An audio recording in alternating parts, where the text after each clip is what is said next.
بسم الله الرحمن الرحيم والمرسلات عرفا فالعاصفات عصفا والناشرات نشرا فالفارقات فرقا فالملقيات ذكرا عذرا أو نذرا إنما توعدون لواقع فإذا النجوم طمست وإذا السماء فرجت وإذا الجبال نسفت وإذا الرسل أقتت لأي يوم أجلت ليوم الفصل وما أدراك ما يوم الفصل ويل يومئذ للمكذبين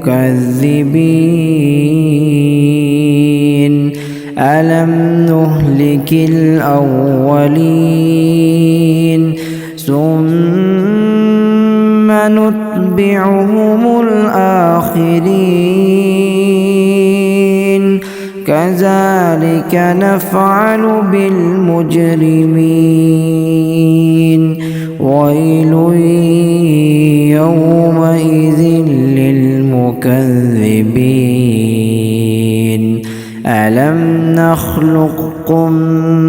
من ماء مهين فجعلناه في قرار مكين إلى قدر معلوم فقدرنا فنعم القادرون ويل يومئذ للمكذبين ألم نجعل الأرض كفاتا أحياء وأمواتا وجعلنا فيها رواسي شامخات وأسقيناكم ماء فراتا ويل يومئذ للمكذبين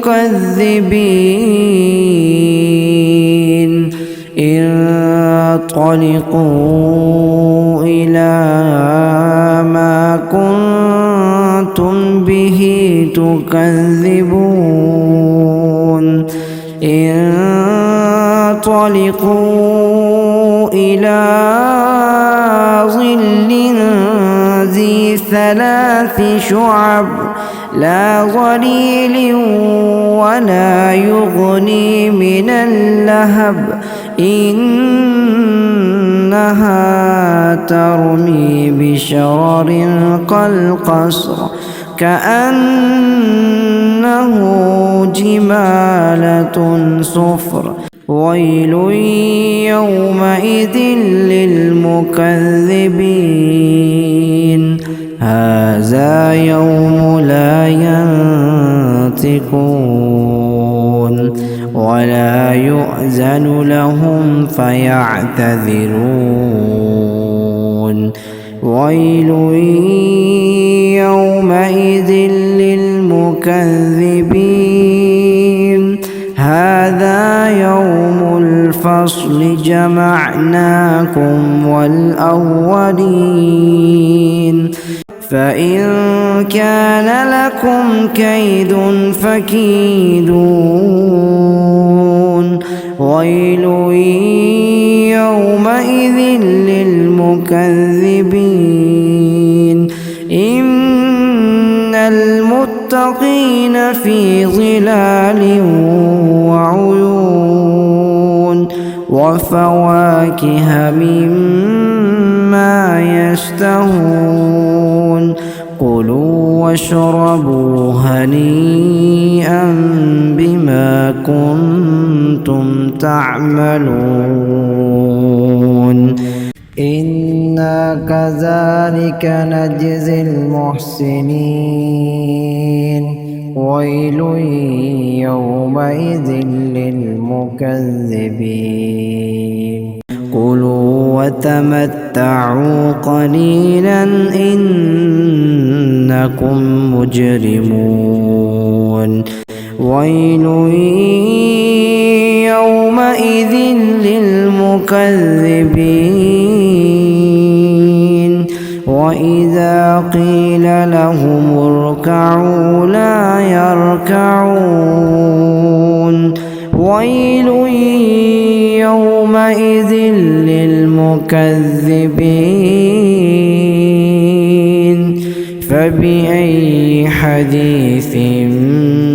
بعده يؤمنون